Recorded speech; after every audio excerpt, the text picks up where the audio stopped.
Let's fill out the Indiana Motor Vehicle Bill of Sale together and avoid the small mistakes that cause big headaches when it's time to transfer the title and register the car. Start at the top with the date of sale. Then the seller's details. In our example, that's Anna Baker with her address, phone, and email.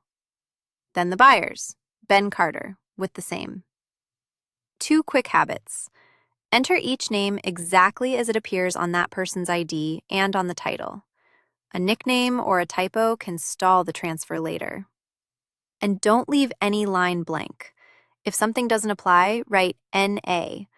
An empty box is an invitation to change the document after it's signed.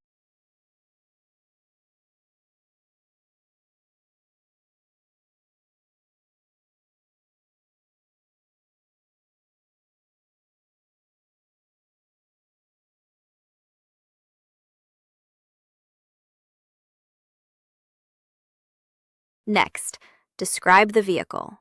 Make, model, body type, year, color, and the odometer reading.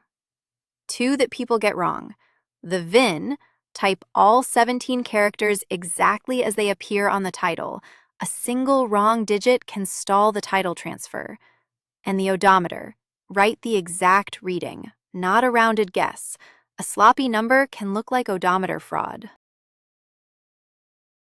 Now the sale price, in our example, $8,500. And how it's paid, here, paid in full by check with taxes included.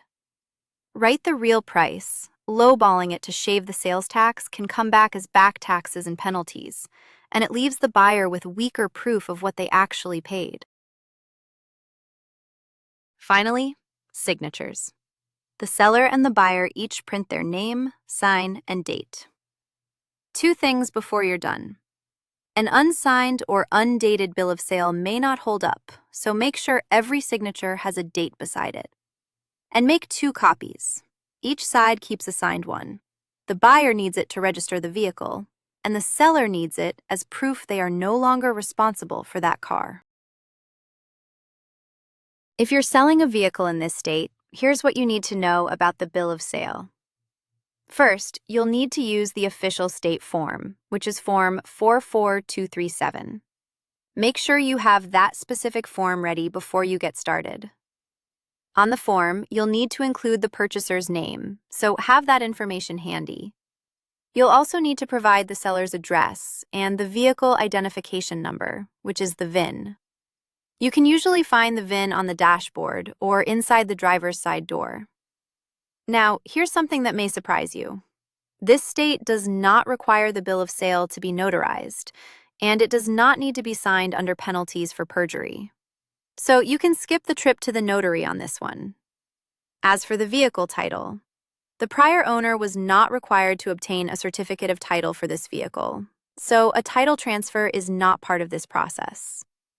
Keep in mind that the facts provided here do not mention any odometer disclosure or sale price requirements, so we won't be covering those today. Your state also offers an official form, the State Form 44237, if you'd rather use it. It's linked in the description. Remember, this is general information, not legal or tax advice.